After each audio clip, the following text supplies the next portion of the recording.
1978.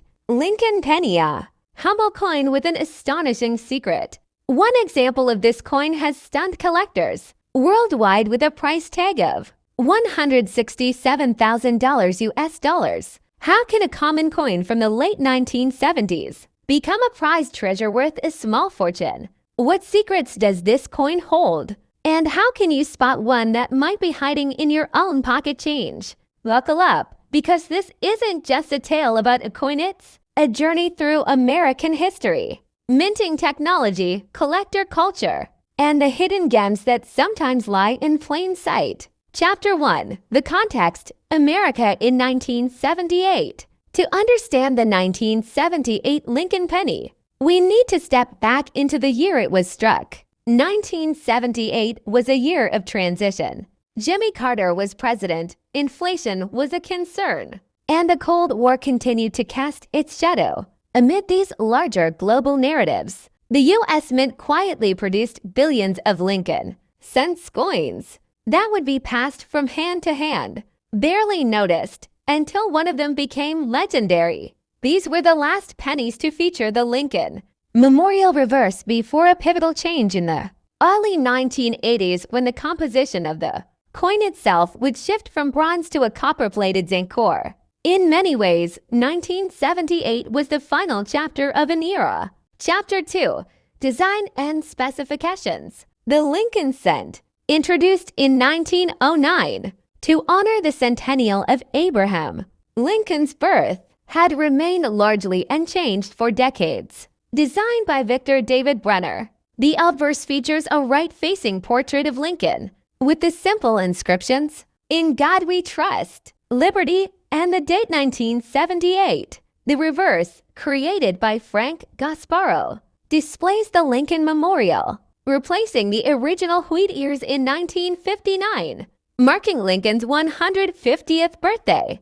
In 1978, the penny was still composed primarily of 95% copper and 5% tin and zinc, weighing 3.11 grams. But this seemingly ordinary coin would produce one of the most valuable Lincoln cents ever known. Chapter 3. The Coin That Shocked the World. $167,000. Let's talk about the legend. The 1978 Lincoln penny that fetched $167,000 at auction. What made it so special? This wasn't just any 1978 penny. It was struck with extraordinary precision. Graded MS6 7+ red by PCGSN, ultra rare grade for this year and type.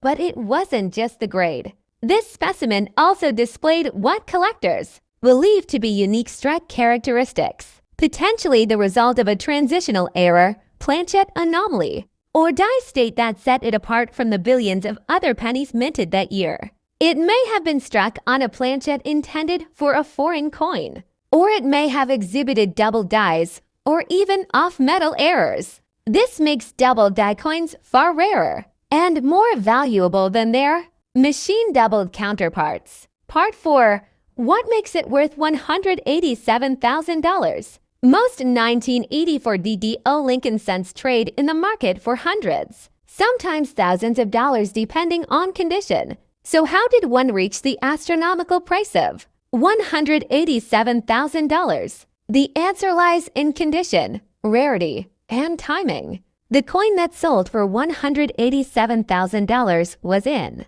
MS 68 red, mint state 68 red, condition virtually flawless with full original red luster. Such a pristine example is extraordinarily rare. Out of potentially millions of surviving 1984 pennies, only a microscopic fraction show the doubling, and even fewer remain in near-perfect condition.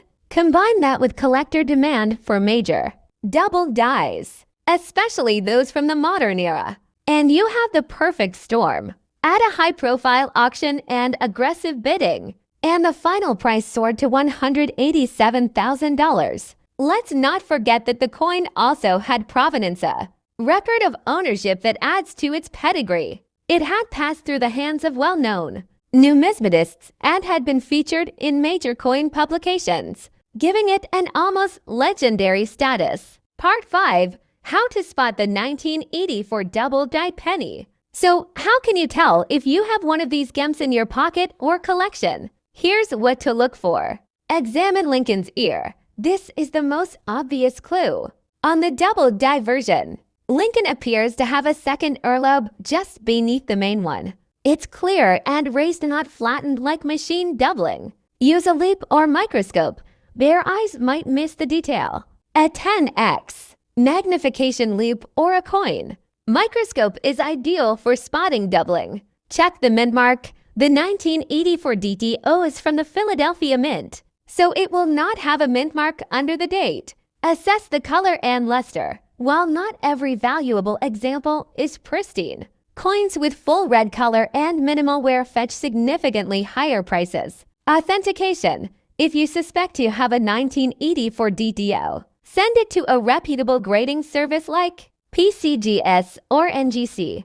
Authentication is key to realizing its value. Part 6. Other famous Lincoln penny errors. The 1984 DTO is not alone in the world of valuable Lincoln cents. It joins an elite group of mint errors that have captured the imagination of collectors. 1955 double-die obverse, perhaps the most famous error in U.S. coinage, with strong doubling on all obverse inscriptions. 1972 double-die obverse, another well-known DTO variety, especially popular with modern collectors. 1995 double-die obverse, a more recent discovery, with significant doubling on Liberty and In God We Trust. 1983 double-die reverse, another Philadelphia error, this time with reverse lettering doubled. Each of these errors has its own mystique, but the 1984 DTO stands out for its unique focus on Lincoln's features, particularly the doubled ear. Part 7. The role of condition and value. Let's explore what makes condition such a critical factor in coin collecting. As with many famous coin discoveries, this coin didn't surface in a government vault. It was found by a collector, a dedicated numismatist with a sharp eye and a bit of luck. Reportedly, the coin was part of a private collection, forgotten in a small estate in the Midwest. The owner had passed away, and the heirs, not fully aware of what they had, brought the collection to an appraiser. That's when the coin caught someone's eye. It was lighter. It rang differently when dropped. It shined like no other 1950 penny should. It was then submitted to a major grading company, PCGS, and authenticated. The grade? 1,000s to 67. Nearly perfect. The confirmation, a 1 of 1, never seen before error. And the value. At auction, it blew past expectations and hit the magical $2 million mark. Chapter 5. Why collectors go wild for error coins. You might wonder why an error would increase the value of a coin. Shouldn't a mint mistake make it less desirable? Actually, it's the opposite. In the world of coin collecting, rarity is king. And nothing is rarer than a coin that was never meant to exist. Collectors prize error coins because they represent freak events in the meticulous world of minting. Double dies, off-center strikes, planchette errors, wrong metal strikes. These anomalies are stories frozen in metal. The 1950 off-metal Lincoln penny is the crown jewel of these anomalies. It has the date, the design, the look of a standard penny, but the soul of something completely different. Chapter 6. The mystery deepens. How did this error happen? There's no official record of the mint striking Lincoln cents on silver plankets in 1950. Some speculate that it may have been struck during a period of foreign coin production, when the U.S. Mint was contracted to produce coins for countries like the Philippines, Cuba, and others. Others believe it was a test strike that accidentally made its way out of the mint. Some whisper it could have been a deliberate creation, a so-called mint mule, smuggled out by an insider. The truth, we may never know, but that's part of what makes this coin so compelling. The mystery adds to its legend. Chapter 7. The legacy of the Lincoln cent. The Lincoln penny has been in continuous production since 1909, the longest-running coin design in U.S. history. it has seen wars, economic booms and busts, cultural revolutions, and technological changes. The 1950 silver strike stands among the giants, alongside the 1943 copper cent, the 1969S double die, and the 1909 SVDB. It's not just a coin, it's a legend. Chapter 8. Could you find one too? Now you might be wondering, could there be more of these out there? It's possible. The U.S. Mint produced billions of Lincoln cents over the decades, and only a fraction have been closely examined by professional graders. If another 1950 penny struck on a silver planchette exists, it could still be sitting in someone's collection, a penny jar, or a forgotten drawer. Welcome back, coin enthusiasts and curious.